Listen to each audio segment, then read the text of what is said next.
Hello, everybody, and welcome to Backstage Gaming, dramatic takes on your favorite games. I'm Chris. And I'm Dylan.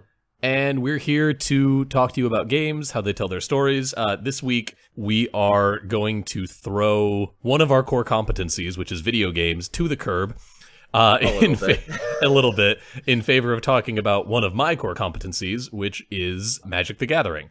Because I'm extra like that, and I want to talk about cool things that Magic cards do with storytelling, as weird as that might sound to someone who hasn't played the game. Before we get to that, there was something I wanted to talk to you about, Dylan, but I'm forgetting what it was. Oh boy, it's gone from my head, but I guess we can just kind of both sit here in this loose David Hayter impression for a little bit. Welcome to Backstage Gaming, the premier David Hayter impersonation podcast.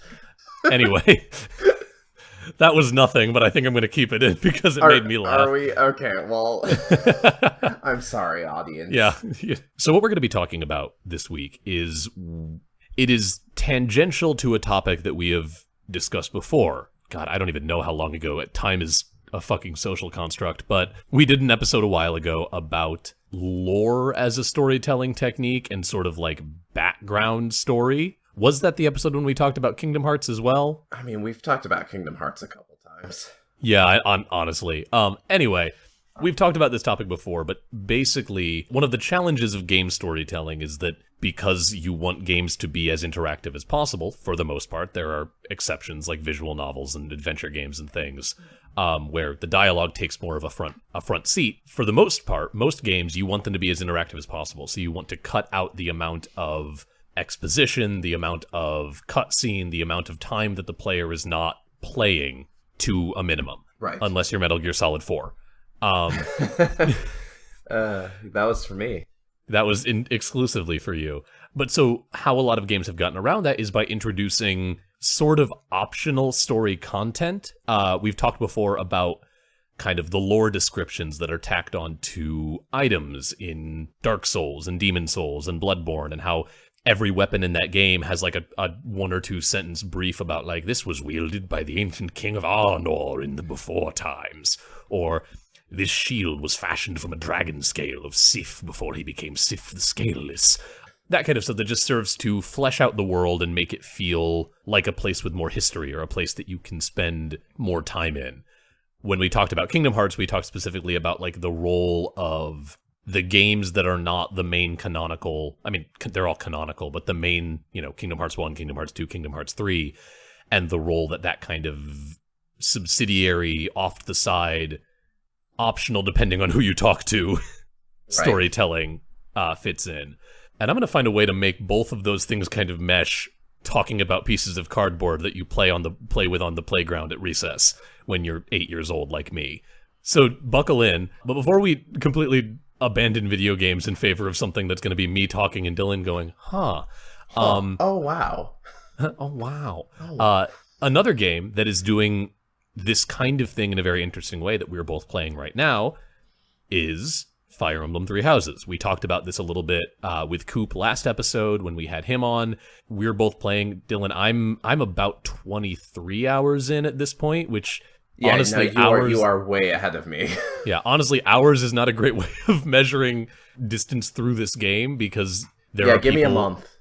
Yeah, I'm on Fantasy January.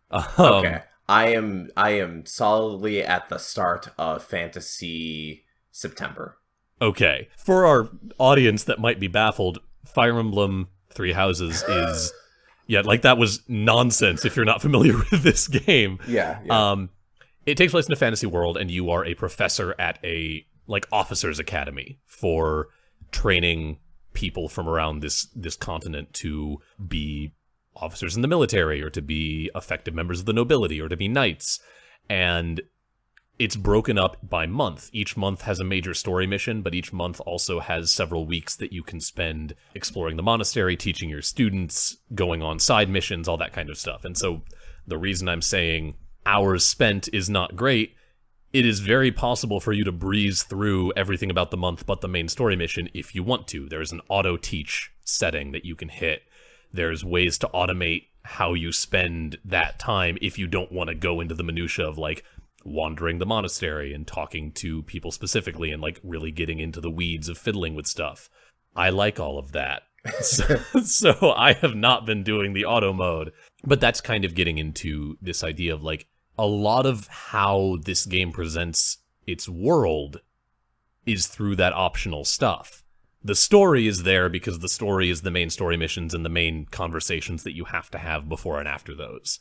But then there's also, like, Dylan, you were telling me about something that I still have not gone and read the books in the library, but Dylan texted me very excited the other day. There are bookshelves you can examine in the library of the monastery where the game takes place, where it's just really cool. There's like a series of bookshelves, and they all kind of have the history of each of the three nations that make up the country where the game takes place, or the continent where the game takes place, and they detail the royal families, the conflicts between some of the royal families in the past, and it really gives you an impression of like these characters' relations that like I think standard dialogue, at least from what I have seen so far, doesn't really dip its toes into. Yeah. For example, that you were telling me the library talks about like the relationship between one of the nations is, so the Adrestian Empire is associated with one of the houses, the Black Eagle House. And two of the students in the Black Eagle House, the head of the house is a young woman named Edelgard, who is heir to the imperial family. There's also a student in the house named Ferdinand, who is heir to the family that produces the prime ministers. If you, like me, are not in the Black Eagle storyline, Dylan and I are both doing Golden Deer. Yeah, so you could potentially completely miss this. You could absolutely just like not know anything about this. But by going to the library and reading about, there's a section where they talk about how this rise of the prime minister as a position is very recent in the history of this nation. And so the imperial family, while still the head of the nation, has lost a lot of their power.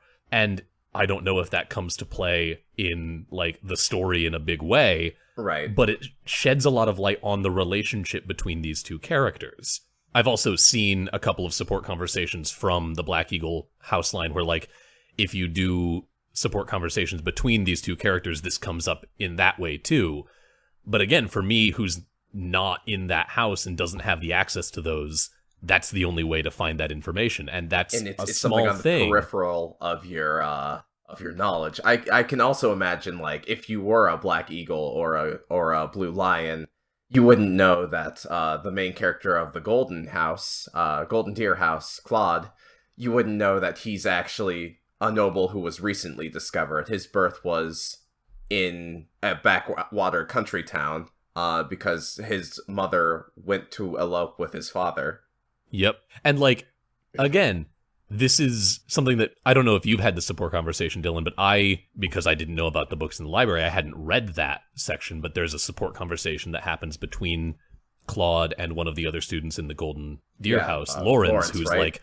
Yeah, we did talk about this last episode, I think. That's right, we did. But like, it's that kind of stuff of like building out the complexity of the world in a way that like, if you don't care, it's not going to burden you with it. It's not going to make you sit through a cutscene on the complex geopolitical history of this fantasy world. But they still thought about it, and they still put it in the game somewhere that you can find it if you're the kind of person for whom that's going to give you a greater enjoyment of the world and a greater enjoyment of the game. And I really like that about games. I think that is a real strength of video games as an interactive medium, being able to like go and find the stories that you want and find the details that you want if you are the kind of person who wants to put the effort into exploring the world. So what the fuck does this have to do with Magic the Gathering?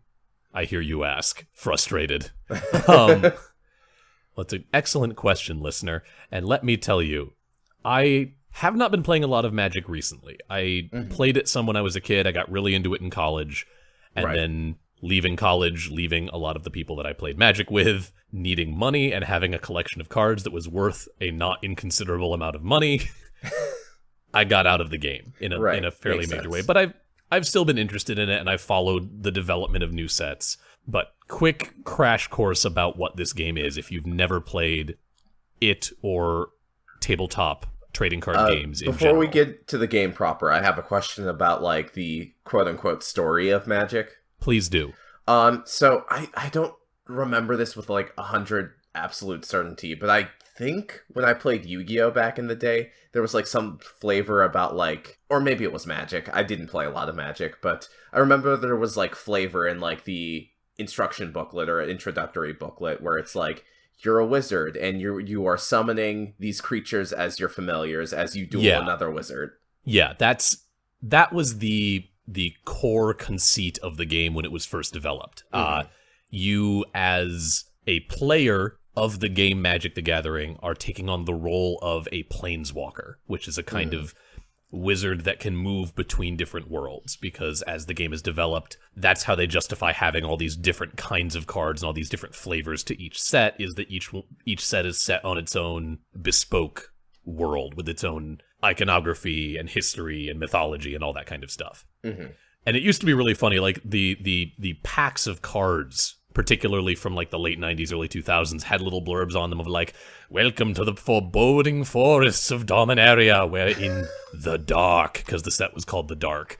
Naturally. And it's hilarious and very, very funny. But yeah, so that is the conceit. And I'm not going to get in the weeds about like how Magic is played, because holy fuck, the rules to Magic are, while it's not hard to pick up, they get complex, and I used to be a judge, so my brain goes straight to the complexity, and I'm not gonna inflict that upon you. For our purposes, the game of Magic is the cards represent spells and creatures, and the goal is to beat your opponent, either through attacking them with creatures enough to lower their life total, or by comboing off in some stupid way that takes 20 minutes and makes your opponent frustrated.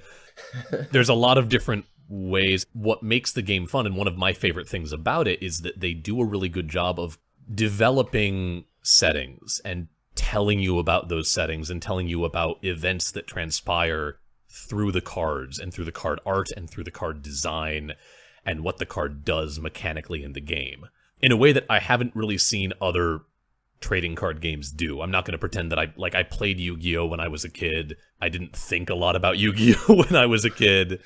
I guess the best way of getting into this is there is a story in Magic, and they typically try to tell stories they're called blocks. They will put out typically 2 blocks a year. Each block is made up of, at this point, 2 expansion sets, and typically each block happens on one world. So for example, there is a block from longer ago than I wish it was, close to a decade now, called Innistrad, and it takes place on the world of Innistrad, and this is a world that is very much modeled after Gothic fantasy.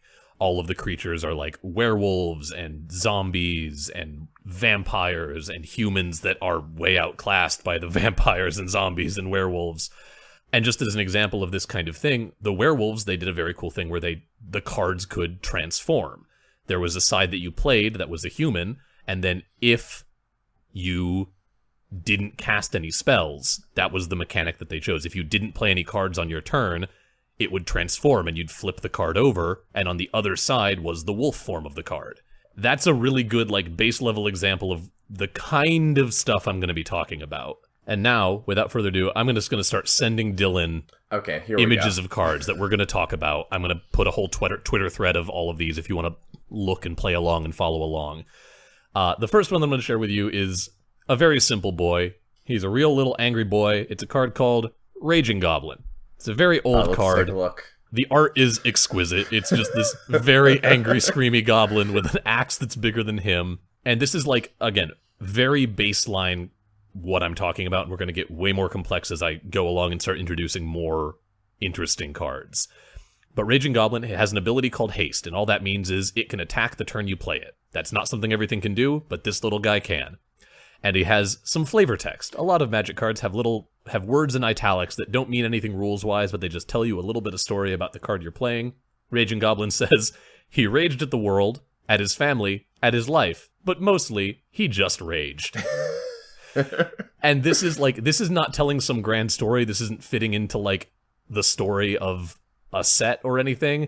It just makes this card... Amusing.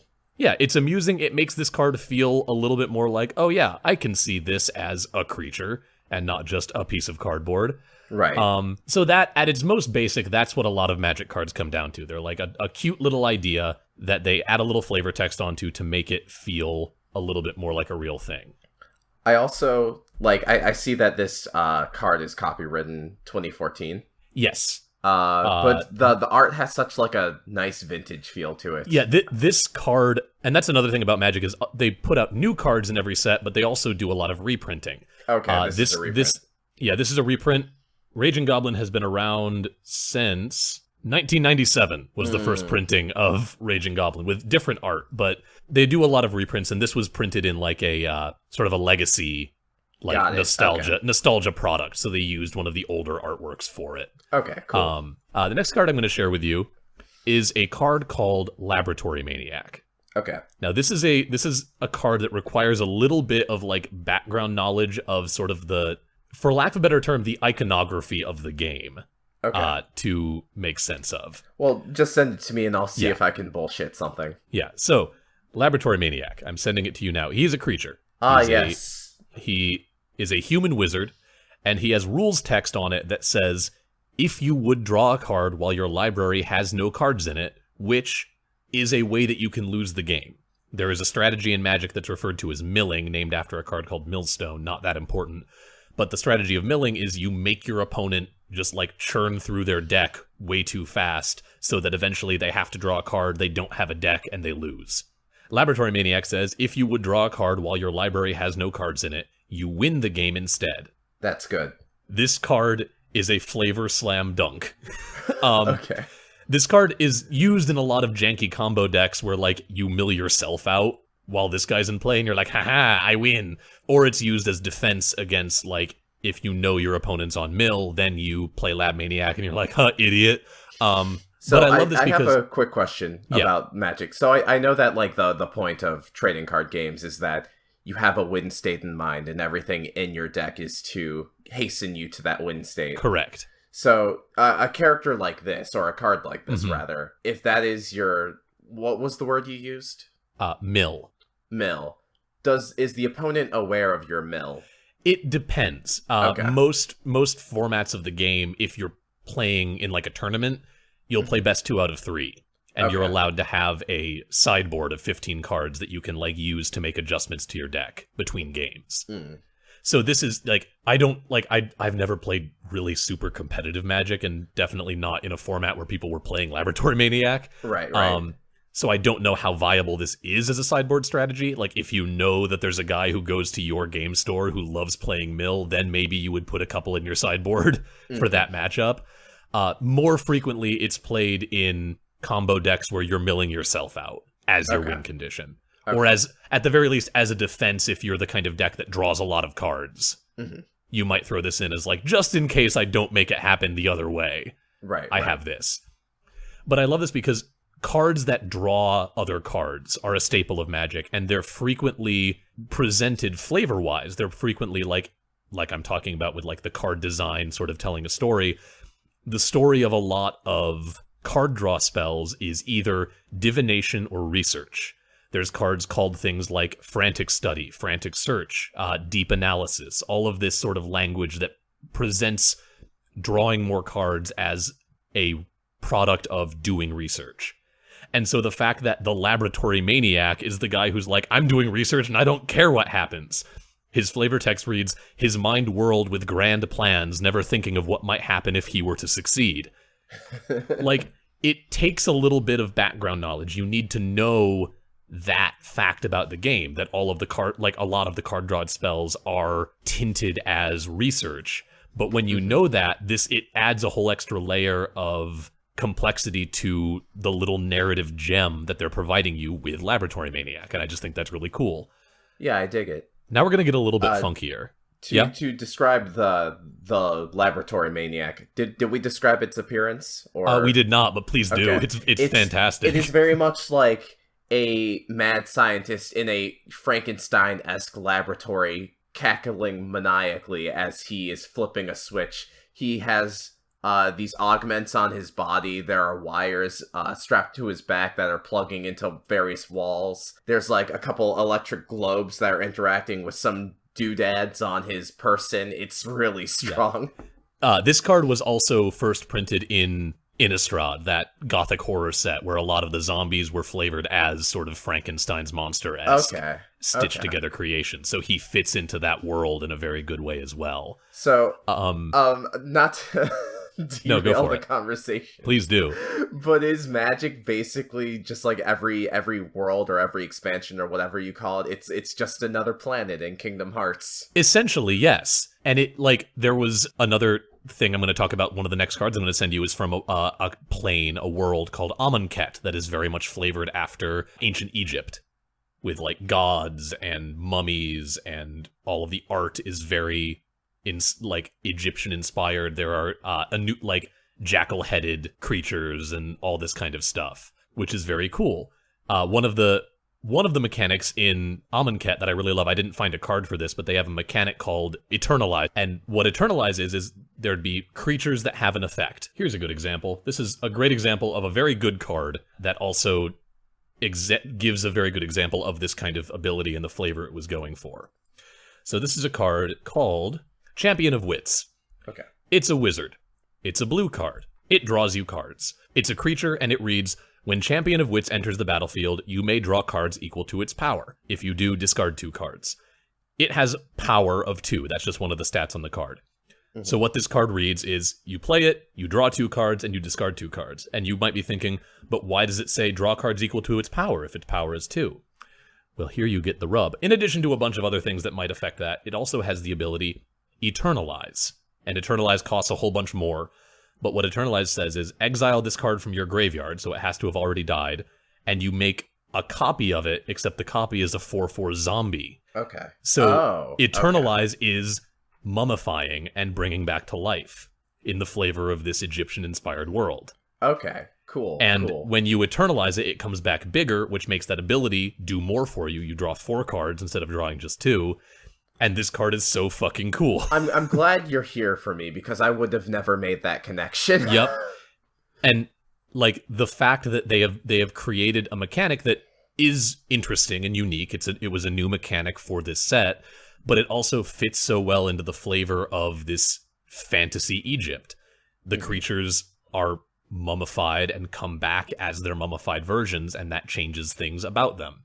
Mm-hmm. There's another card from Amonkhet that I'm going to share with you now. This card is going to look weird to you, Dylan. I promise you that.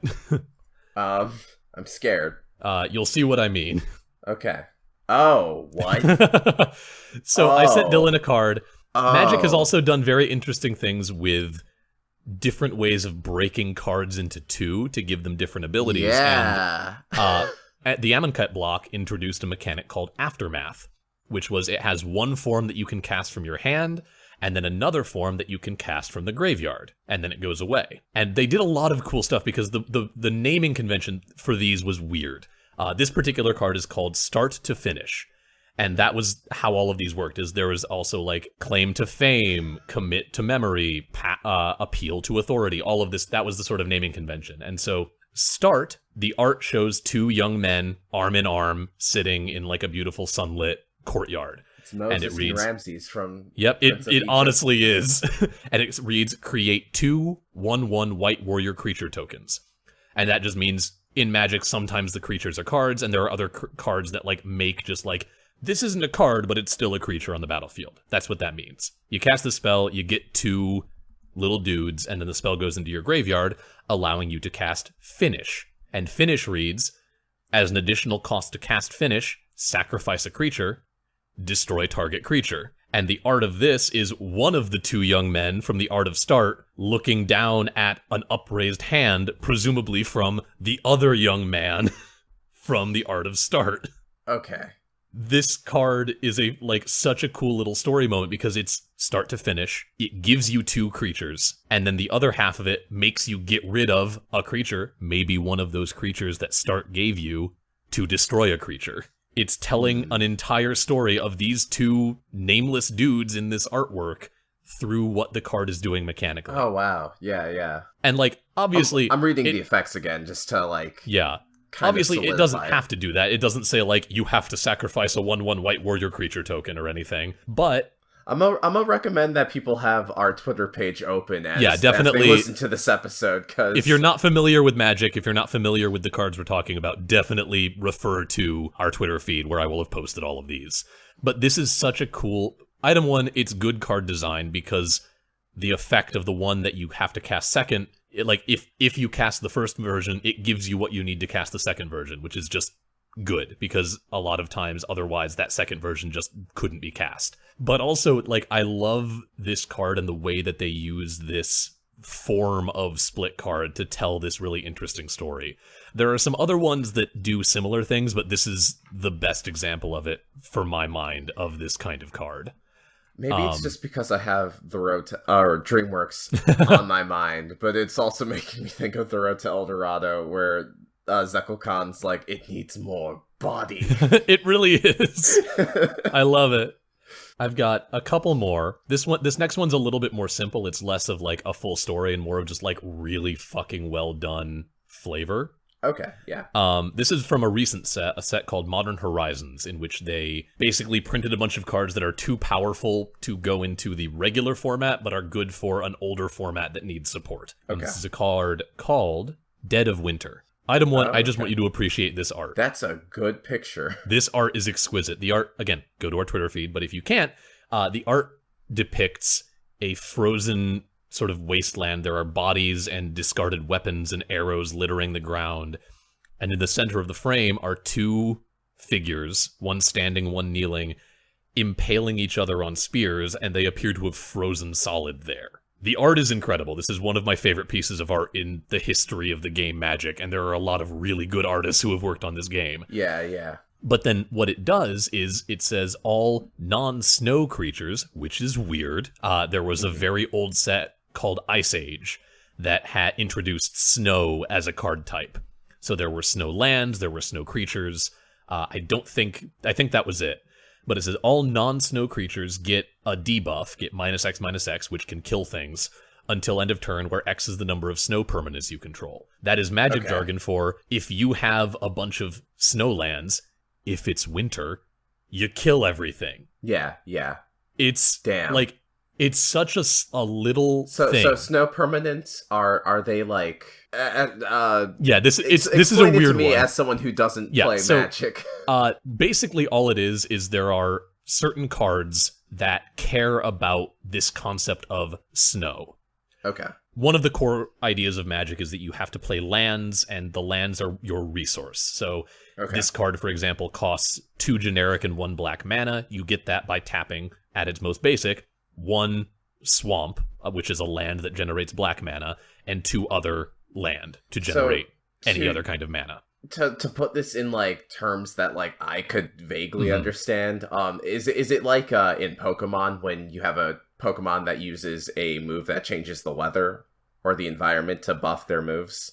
Kind of. Okay. So rather than that, there are, if you can have a swamp or you can have a snow swamp.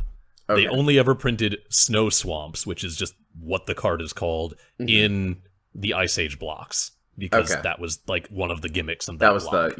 And so if you just to use the lands as an example, if all of the lands you control are snow swamps, then this would give -3/-3 because you have 3 snow permanents.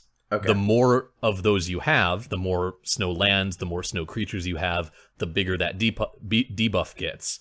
So the deeper the winter is, the more things die. Yeah, okay. Is the flavor that they are going for on this, and I fucking love it. It's really cool. Also, and just what's the flavor text, Chris? I don't know if you said it. At last, silence. Quote attributed to Tevish Zhat, who I have no idea who the fuck that is. Okay, I was about to ask. Please tell me that was a character, but no. It probably was a major player in the Ice Age block.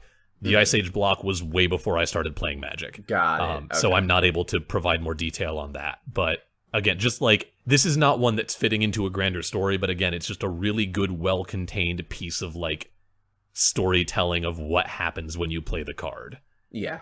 And again, just goddamn, Zach Stella's art for this card is incredible. So I've got one more that I want to talk about real quick. Then I figure we'll take a break for the playbill. And then when we come back, I've got a weird one because I'm gonna show you 1, 2, 3, 4, 5 cards in rapid succession because they tell a fucking story. Okay, cool. This is a card, Dylan, that I'm sending you. I love this card so fucking much. It's called Thing in the Ice. The art depicts that sure is a thing in an ice. It depicts like a fancy caravel ship, boat. I don't know why I went for the fancy word. Towing an iceberg with something in it. It is creature type horror. And it enters the battlefield with 4 ice counters on it. What's an ice counter, Chris? Well, it matters for this card, and the rest of the rules text are, whenever you cast an instant or sorcery spell, which are 2 kinds of cards in the game, don't worry about it too much, remove an ice counter from Thing in the Ice. Then, if it has no ice counters on it, transform it. I love this, because this is one of those things that requires a little bit more background knowledge of the game. This is the kind of card that fits into a deck that is routinely referred to as spells. It's a deck that just wants to cast a bunch of spells that let it draw cards and then do things based on that. And so, again, like I said before, cards that draw cards are frequently flavored as research. Research, yeah. People, if you're playing this in that kind of deck, you're drawing a lot of cards, you're playing a lot of cards that are doing research on this thing in the ice, and eventually you delve too greedily and too deep, and it transforms into... So cool. Oh, there's another card? It transforms, because on the back of this card is printed, The Awoken Horror. Wait, so it's on the back of the card? Yeah, so the way that they did this is in sets that had double-faced cards, they would also include in the expansion packs like token cards where you could check off what that card meant. Okay. And so you would come to it and be like, oh, this is my Awoken Horror, and then you'd play it and then be like, and that gets me this, and pull it off from the side. Okay. A lot of people also play with card sleeves. Right. At which point you could just like take it out of the sleeve, flip it over, put it back in the sleeve. That makes sense. And Awoken Horror is terrifying. It's a big old squid bug. Looks like there's a lot of moving parts here, and by that I mean there's a lot of implied moving parts. Yep. And what it reads is, when it transforms into Awoken Horror, return all non-horror creatures to their owner's hands. So this thing pops up, and everything else runs the fuck away. Yeah, like, unless there's some other kaiju. Yeah, exactly. Out there. And this, again, came out in a set where horrors were a common creature type, so it fits into that sort of aesthetic. It's very Pacific Rim. Yeah, it's very Pacific Rim. Pacific Rim was, like, back in the 1500s or something. Yeah.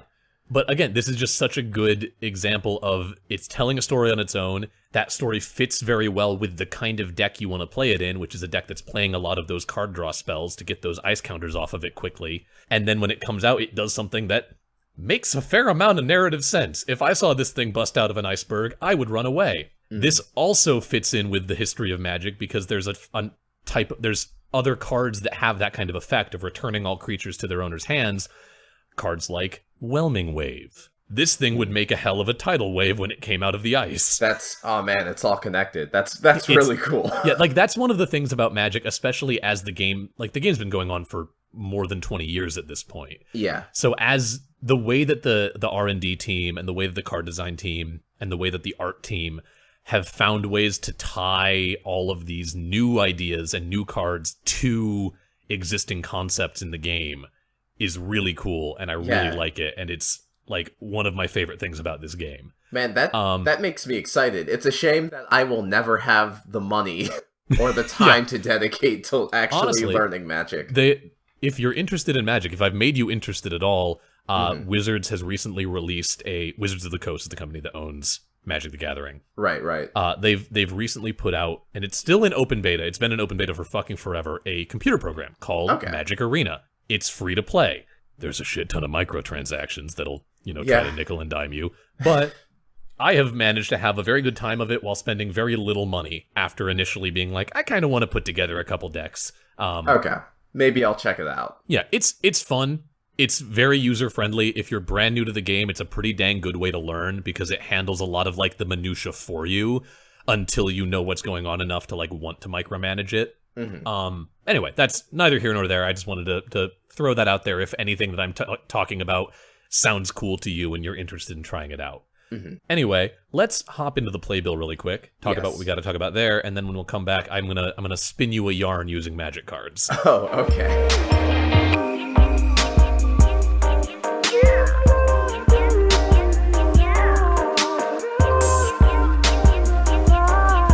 Welcome to the Playbill, everybody. Give me a moment to sip on some water because my throat's getting a little dry. Dylan, why don't you start us off? Oh, okay.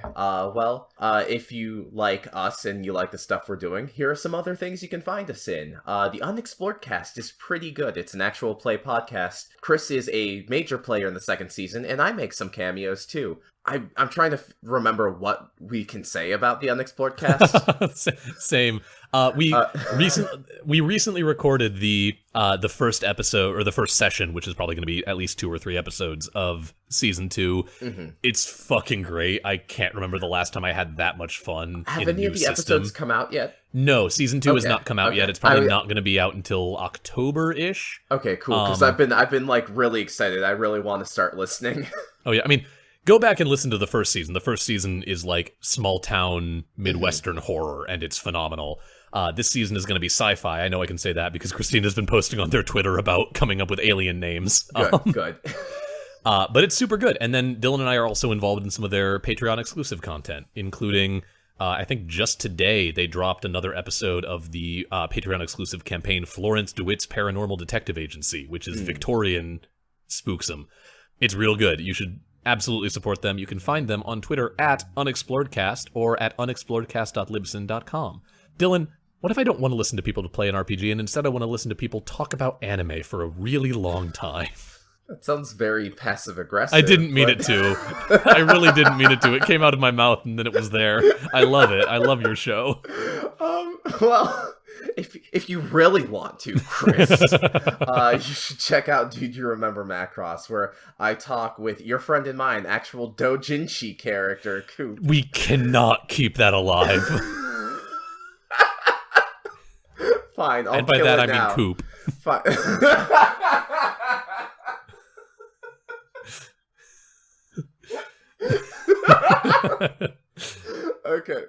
Okay, I'm back.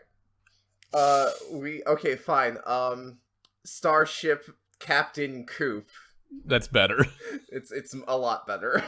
But anyway, we talk about we have been talking about this classic 1980s anime, Super Dimension Fortress Macross, and now we are talking about Gunbuster with a lovely guest. I think you've heard of him. It's Chris Wilson. Who dat? And that's you. Ooh. But anyway, Fucking sorry. We've been watching Gunbuster, and so we've been talking and, occasionally yucking it up over there. So that's been really fun.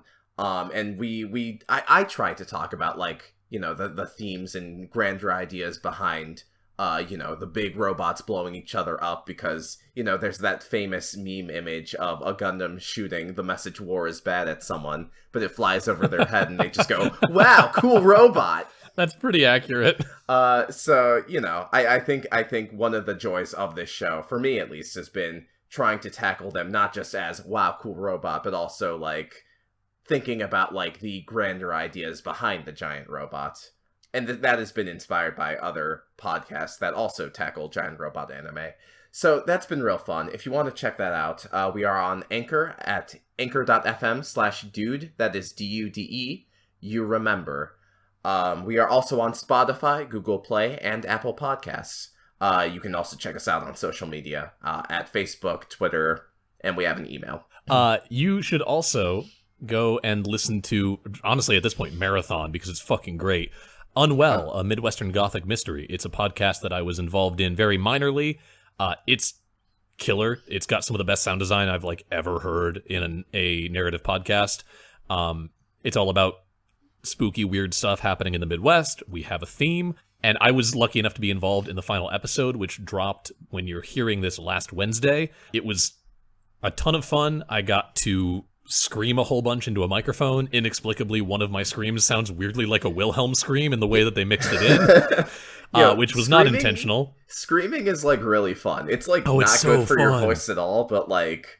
No, that was the last thing we did at that recording session. I mean, I think that's what it's supposed to be. You're supposed to save screaming for last. But it was a ton of fun, and the show is phenomenal. And now that it's out, you can listen to all 12 episodes in a row if you want to, which I would honestly really recommend. You can find them on Twitter at Unwell Podcast or wherever you get your podcasts. I was in another thing recently. I was in a podcast produced by a group called Cold Open Stories. It was a one-off narrative story set in the universe of Warhammer 40k, which I know very little about, and I got to play sort of the put upon everyman in this world full of chainsaw angels and demon men. It was really fun to work on. I got to do a little bit of something new in a world I hadn't played in before, but the story is called When All Lights Have Gone Out, and you can find it by going to Cold Open Stories on Twitter. That's their at Cold Open Stories, and just seeing what they got there. They're auditioning for a new thing that I might go out for, or I might I don't know a ton about the Warhammer world, so I don't know if there's parts for me. But it was a really fun story. It's 45 minutes. It's one story you can consume in one sitting and then be done with it. And I would very much recommend checking it out. Mm. And we have a Patreon. Our Patreon is what helps us keep this stupid boat afloat. It pays to patch all the holes that we ourselves poke in the hull every day. This has been a very amusing playbill. It really is. But in all honesty, to all of our patrons, thank you. It means the world to us to have your support, and it's incredible that you are providing enough for us to cover all of our expenses. If you're not a patron, now is a great time to do it. We've got some blooper reels coming out very shortly. We've got a bonus episode up where we talk about the 3 unities for a while. And if you like what we do, if you want to show some love for us, that would be phenomenal and a great way to do it. And we would appreciate it forever. And you can find that at patreon.com/BSGpod. All right, let's hop back into this weirdness. This next string of cards, I'm thinking we'll probably spend a little less time on each individual card, because I've got like 5 of them in a row that I want to share with you. These are all from a recent set called War of the Spark. Okay. It was the Avengers. Okay. So, is this going to be its own thread on the Twitter? I feel like that would help people. Probably, yeah. Okay. On the Twitter, in Magic, there are cards that are called Planeswalkers. But Chris, you're a Planeswalker if you play the game. I know, listener. Planeswalkers are a unique kind of card. I'm not going to go in depth on what they do because it's weird a lot of the time. But generally, they've got like a bunch of different abilities, and you can pick one each turn. And they have also served as sort of recurring characters throughout the game. War of the Spark was basically the Avengers. They brought every Planeswalker basically that they've ever printed, plus a bunch of new ones, and it was all of them fighting against totally not Thanos. It wasn't Thanos. It was a long-running villain named Nicol Bolas, who's a big, scary dragon man. Okay. All of that is the background for this series of cards that is superb. First, I'm going to introduce you to our cast of... Galactus instead of Thanos. Honestly, yeah. First, I'm going to introduce you to our cast of characters. First off, Dylan, we have the big beefcake himself, Gideon Jura. Gideon Jura is one of the longest existing Planeswalkers. He's been printed a ton of different times. This particular version... Dude looks rad as hell! Yeah, this particular version is named Gideon Blackblade. He's a big beefy Chad. All of his versions have some variant on his main ability here that matters, which is, as long as it's your turn, Gideon Blackblade is a 4/4 human soldier creature with indestructible that's still a Planeswalker. So if it's your turn, he functions like a creature. He can attack and do all of the things that creatures do. Okay. Next we have our knight. Now we need the knight steed. We have a card called Trusted Pegasus. Trusted Pegasus is a flying creature. Flying creatures can only be blocked by other creatures with flying. And it reads, whenever Trusted Pegasus attacks, target attacking creature without flying gains flying until end of turn.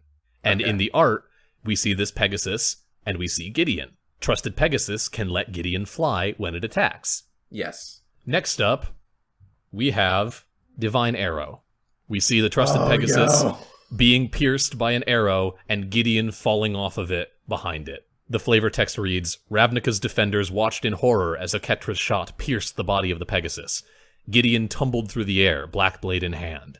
They're telling a fucking story through Magic cards, and the story's not fucking over. Also note, in the art for Gideon Blackblade, he's falling. Yeah. So there's that too. And then we're introduced to another character that doesn't really matter. There's a big important demon in Ravnica, the world that this happened on, named Rakdos. And we have this card called Unlikely Aid, which shows Gideon riding on Rakdos, sword in hand. Flavor text says, "No one will ever ride me again, Gideon. Expect no further flavors from Rakdos." No further favors. Yeah, no further flavors. That's a good Freudian. Yeah. But so this, we see him get on the Pegasus, they take off, they're taken down. As he's falling, this demon comes in to save the day, showing, for one thing, just how important Gideon's task is, that Rakdos, who has not typically been presented as a friendly face, does this. But just the way that they're able to spin out these stories through these combinations of cards, they don't often do that, but they did that a ton in this set, and it was really fucking cool. There's a few other cards that reveal what Gideon goes through, but I'm just going to share a couple more because now I'm remembering them and thinking how cool they are, and this is going fairly quickly. Next one that I'm going to share is called Gideon's Sacrifice. Okay, cool. So in the story of the set, another planeswalker named Liliana, she's not super important except that she allows this to happen. She is facing off with Nicol Bolas, and Nicol Bolas is about to kill her, but Gideon steps in with Gideon's Sacrifice and takes the blow for himself. That's another ability that Gideon planeswalkers frequently have, is they can force things to attack them rather than you. And what Gideon's Sacrifice reads is, choose a creature or planeswalker you control. All damage that would be dealt this turn to you and permanents you control is dealt to the chosen permanent instead. Gideon is taking the blow intended for Liliana onto himself. And Gideon's whole thing... Man, Gideon's awesome. Yeah, the whole thing wraps up Chad. in... He's a super Chad, and I love him. Here it is. We get a card called Heartwarming Redemption, where we see Gideon, here named Kithian, because he's originally from a Greek-flavored world, reunited in the aftermath with his old friends. The flavor text reads, Kithian had known war every day of his life. Now he finally knew peace. Oh, man. That feels very holistic. It's incredibly holistic, and it's drawing on... This is the kind of thing that it makes a lot more sense if you've been playing the game for a while, because... Yeah. These characters in the art with Gideon are characters that have been portrayed in sets years ago. Got it. Gideon, it being on this Greek planet, only makes sense if you know that that's where Gideon's from. But even without all of that, they build this whole arc through the art of the cards, through what's happening in the cards, even through what the cards do. That card, Unlikely Aid, we kind of skipped over what it does, but what it says is target creature gets a bonus and gains indestructible until end of turn. It's saving Gideon from that fall that we see him take on the art from Divine Arrow. Yeah. Again, this is an exceptional example of this. This set did a lot of stuff like this with stories being told from card to card in a way that isn't typical of the game, because typically, like this set was the Avengers. It was the payoff for a whole bunch of build-up that they'd been doing for years. And so they were able to do that. But I find it completely fascinating and also somewhat frustrating, because a lot of how they were able to do this in the past was there were also short stories that were published. Yeah, I was about to say, are there like supplemental materials? Yes, there have been for years short stories set in each of the worlds and detailing like the actual plot of what is happening in the world and in the story for that set that they would publish on their website. And reading them gave you a little bit more insight into what was happening in the cards and what was happening in the card art. Some of it was easy to riddle out on its own, like Laboratory Maniac. Like, I don't think that fit into any of the stories. That's a pretty self-contained little nugget of like, oh, that's what this guy is. But the stories were there to help flesh out the worlds and help give it a sense of plot. Recently, Wizards has announced that they are going to be putting those stories behind a paywall. Which is, like, I get it. They're a company. They need to make money. Ad revenue is not a ton. So I understand. I guess, like, yeah, when you say a paywall, what do you mean? Like, I don't know the details. I haven't been keeping up with it super closely. But that is frustrating because you already have to buy the cards. Yeah. Like, if you are a Magic player, if you are enough of a Magic player that you're going to care enough to want to read the stories... I guess at the same time, like, the writers have to put food on the table. Yeah, like, and again, I get it. I'm an artist. If they're doing it because they want to be able to pay the writers more, awesome. If they're doing it just because, like, these get a lot of clicks, less awesome. Yeah, I don't know. Yeah. I don't want to put words in Wizard's mouth.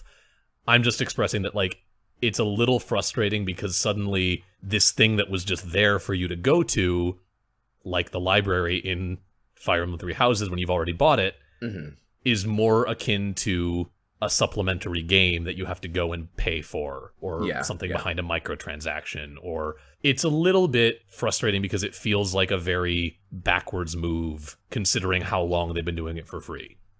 Again, if it's to help them pay the artists and pay the writers more and to help support that and produce more like that, I'm okay with that. Like, it's still a little frustrating, but like I'm okay with that being why. But that's just sort of like the button I wanted to put on that to sort of, again, tie it back into what we've talked about before with like all of this sort of supplemental storytelling going on.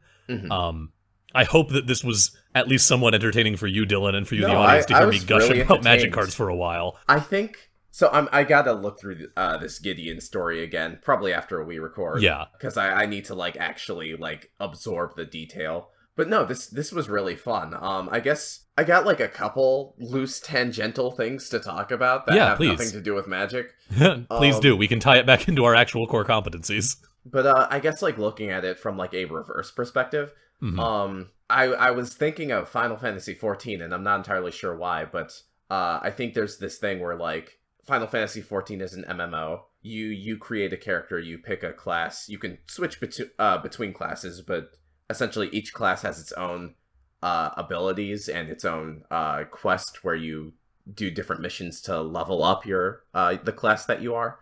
Okay. And so before I started playing Final Fantasy XIV, when I was just an outsider trying to look in, thinking about getting the game, I would look at the different classes and try to see what I should pick, what I should be. And when you're just looking in and you're like on a Wikipedia page and you see like every ability and all the different effects it has, it's very overwhelming.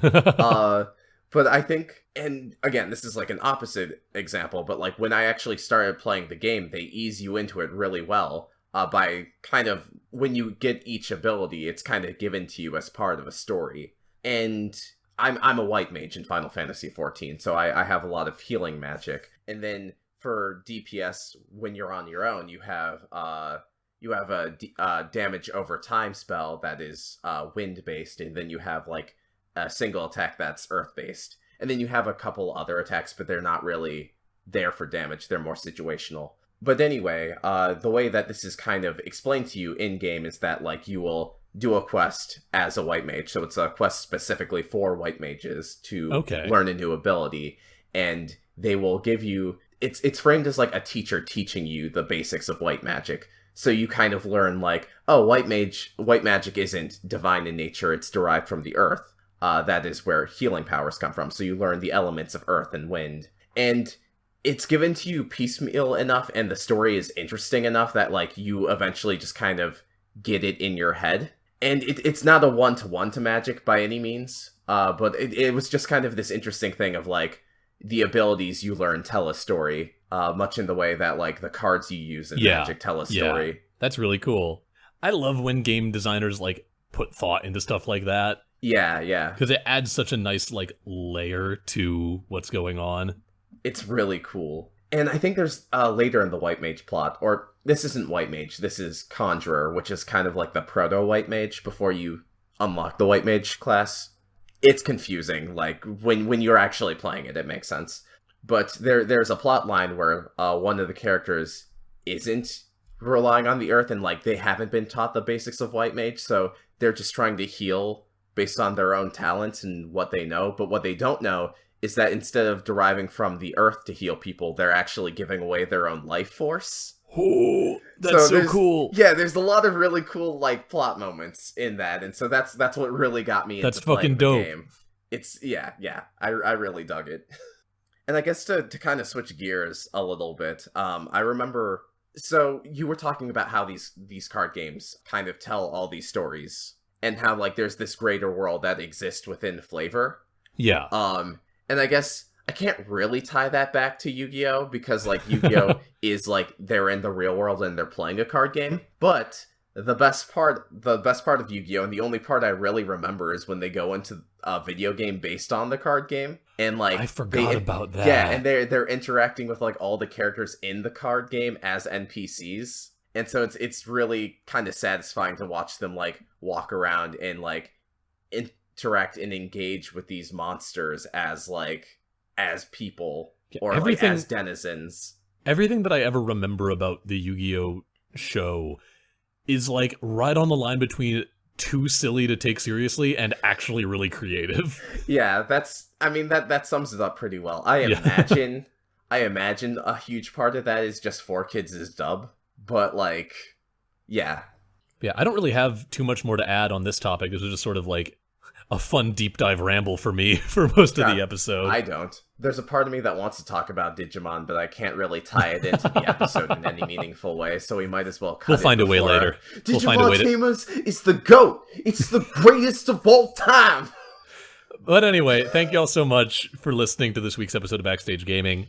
We had a great time talking to you. We hope you had a good time listening to us, and we hope you'll come back next week. And in the meantime, check us out on iTunes, on Spotify, wherever you get your podcasts, really, or at bsgpod.com, where you can also find our contact info and reach out to us if you want, along with some bios about the two of us. And also, while you're listening to us, wherever you get your podcasts, think about dropping a review, dropping some stars on us, leaving a rating, telling friends, telling family, share us on Twitter, share us with your elementary school teacher. I bet they miss you, and I bet they'd like to know how you're doing, so reach out to them and introduce them to this cool gaming podcast that you found that you have nothing to do with. Anyway, we're also on social media. Dylan, tell me about that. Oh shit, we do have social media. I gotta open up my credits page because I was looking at the cool card artwork. It is very cool. Okay, thank you for listening to Backstage Gaming. If you want to check us out on social media, you can check us out on Facebook. On Twitter, our handle is at @BSG_cast. And also, you can watch us on YouTube. Also, if you like any of the stuff we talk about, if you want to talk with us about Magic or whatever, use the hashtag BSGPod. Also, huge thanks to our friend Brennan French for the key art for our show. If you like the art that he's putting down, you should check him out on his Squarespace page at brennan-french.squarespace.com. That is BRENNEN-French.squarespace.com.